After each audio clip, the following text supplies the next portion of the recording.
नमस्कार दोस्तों। आज की कहानी सच्ची भक्ति। एक अत्यंत गरीब अपाहिज व्यक्ति था। वो एक छोटे से गांव में रहता था। वहाँ के लोग उसकी काना भक्ति देख उसे पागल कहा करते थे। वहाँ नित्य प्रतिदिन रोज सुबह 10 किलोमीटर काना के मंदिर के लिए निकलता था, परंतु कुछ ज़्यादा नहीं चल पाता था।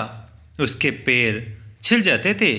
उसे लोग चिढ़ाते थे, यह लंगड़ा क्या 10 किलोमीटर भगवान के मंदिर जा पाएगा। यह सोच सब उस पर हंसते थे।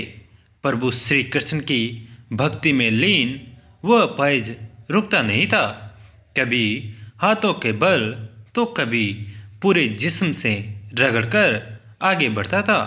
वो कान्हा का परम भक्त था। जब उसका साहस टूट जाता, बिल्कुल भी हिल नहीं पाता, तो कान्हा को पुकारता और कहता, मेरे प्रभु, मैं आपके मंदिर नहीं आ पाऊंगा ना कभी, और रोने लगता।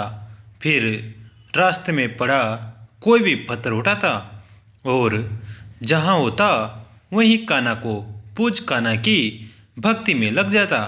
आश्चर्य तो तब होता जिस जगह वो कान्हा को पूजता उसी जगह कान्हा का मंदिर बन जाता और खुद कान्हा जी उसके पास आते और उसकी भक्ति से प्रसन्न हो उसे कहते, मांगो वश, तुम्हें क्या वर चाहिए।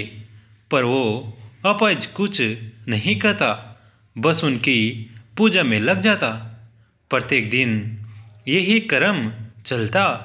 वो सुबह उठता, मंदिर के लिए निकलता और मंदिर पहुंच नहीं पाता और लोग उसकी हंसी उड़ाते और वो वहीं रास्ते से पत्थर उठाता और वहीं मंदिर बन जाता।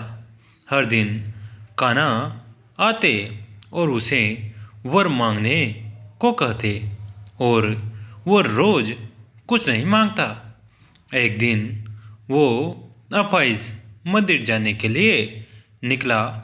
रास्ते में गांव के लोगों ने उसे घेर लिया और उसे मारने लगे, यह कहकर कि तू झूठ को प्रचारित करता है कि कान्हा का मंदिर तेरे सामने बन जाता है। कान्हा तेरे सामने प्रकट होते हैं। तू अपाहिज आज तक 1 किलोमीटर भी नहीं चल पाया, तो तू कहाँ से कान्हा जी के मंदिर पहुँच गया। गांव वालों ने उसे बहुत मारा और उसकी बैसाखी तोड़ दी। वह अपाहिज हंसते हंसते सब सह गया और जहाँ गिरा वहीं कान्हा की भक्ति करने लगा। मंदिर फिर बन गया। कान्हा जी प्रकट हुए और उसकी हालत देख कहने लगे, हे भक्त, तुम क्यों इतना कष्ट सहते हो। वर मांग क्यों नहीं लेते। मैं अभी तुम्हारे पैर और दुनिया की तमाम सुविधाएं एक क्षण दे दूंगा। अपाहिज कहता है, नाथ, मुझे कुछ नहीं चाहिए, और वहाँ कान्हा जी के ध्यान में मग्न हो जाता है। अब बांके बिहारी लाल सोच में पड़ गए। आखिर ये भक्त कुछ मांगता क्यों नहीं। आज इसको मुझे कुछ ना कुछ तो बिन मांगे ही देना पड़ेगा। दूसरे दिन की सुबह हुई। वो अपाहिज मंदिर जाने के लिए निकला।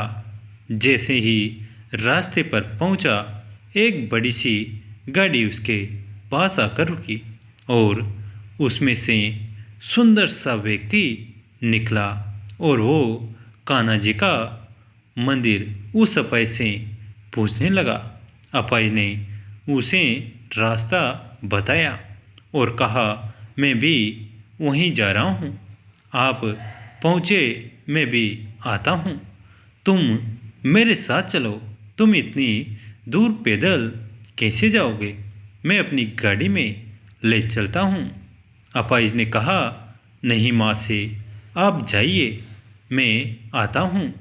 उस व्यक्ति ने बहुत जोर दिया, पर अपाहिज नहीं माना और आगे बढ़ने लगा। जैसे ही वो थोड़ी दूर पहुंचा, उसे रास्ते में स्वर्ण से भरा एक मटका दिखाई दिया। अपाहिज ने उसे देखा और उसे खींचते हुए किनारे अपना रास्ता बनाते हुए लाकर छोड़ आगे बढ़ गया। बढ़ते बढ़ते उसे रास्ते पर एक सुंदर भवन दिखाई दिया, मानो जैसे विश्वकर्मा जी ने देवताओं के लिए आज ही बनाए हो। और उस भवन से आवाज आई, अंदर आ जाओ। तो ये भवन नौकर चाकर, स्वर्ण हीरे, रतन मणिक, धन वैभव सब तुम्हारा होगा। अपाहिज ने उसे अनसुना कर आगे बढ़ने लगा। कुछ कदम चले ही थे कि उस सामने से आती सुंदर सुंदर स्त्रियां दिखाई देने लगी। उन स्त्रियों ने अपाहिज के पास आकर कहा, तुम चाहो तो हमारे साथ भोग विलास कर सकते हो, कुछ क्षण आराम करो और हमारे महल चलो। अपाहिज ने उनसे हाथ जोड़े और आगे बढ़ गया। जैसे ही वो आगे बढ़ा, भयंकर गर्मी पड़ने लगी। अपाहिज का सारा बदन तपने लगा। वह थक कर चूर हो गया, पसीने से लथपथ हो गया। फिर भी उसने हार नहीं मानी और जिस्म के बल रगड़ने लगा और आगे बढ़ने लगा। रगड़ते रगड़ते वो इतना थक गया कि वहीं बैठ गया और पत्थर उठाकर उसने अपने कान्हा को देख पूजने लगा। मंदिर बन गया और कान्हा दौड़े चले आए और आते ही उस अपाहिज से पूछा, हे भक्त, आज मैंने तुम्हारे दुनिया का हर ऐश्वर्य देना चाहा, तुमने उनको ठोकर मार दिया।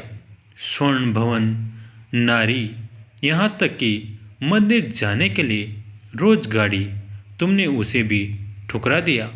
हे वत्स, तुमने ऐसा क्यों किया? कान्हा जी ने उस अपाहिज से पूछा। अपाहिज ने कहा, हे मेरे प्रभु, आपने गाड़ी भेजी, पर आप ये क्यों भूल गए, मेरे चिंतन मात्र से आप दौड़े चले आते हैं। मुझे चल पाता ना देख, यानी अपाहिज जानकर तो बताओ, मैं उस गाड़ी में बैठकर आपकी मूर्ति देखने आता, जबकि मेरे प्रभु साक्षात मेरे सामने प्रकट हो जाते हैं। आपने स्वर्ण की मुद्राएं दी, वो मेरे किस काम की, जिसमें आपका नाम ना हो? वो भवन मेरे किस काम का, जिसे पाने के बाद आप मुझे दिखाई ना दे? उससे अच्छा तो मेरा यही जीवन है जिसमें आप मेरे लिए आ जाते हैं। वो नारियां, उनका मैं क्या करूं? मेरे रोम रोम में तो बस आप बसे हैं, किसी और के लिए तनिक मात्र भी जगह नहीं। और वो भयंकर गर्मी, जिसे पाने बाद मुझे आपके दर्शन हुए। मेरे कान्हा, मेरे प्रभु, मैं चाहता हूँ ऐसी गर्मी मुझे रोज झेलनी पड़े। कान्हा जी भाव विभोर हो गए और कहने लगे, धन्य है मेरे भक्त, तू तो मेरा सच्चा भक्त है। तेरे निस्वार्थ भाव को देख मैं भी आनंदित हो गया हूँ। तुमने मेरी भक्ति सच्चे दिल से की है। तो दोस्तों, अगर आप भी ऐसी भक्ति करोगे तो कान्हा जी खुद चलकर आपके पास आएंगे। आज की कहानी कैसी लगी कमेंट करके ज़रूर बताएं। वीडियो को लाइक करें, चैनल को सब्सक्राइब करें, घंटी के बटन को दबाकर ऑल पर क्लिक करें। दोस्तों, इस कहानी को अपने दोस्तों के साथ, फैमिली के साथ शेयर ज़रूर करें।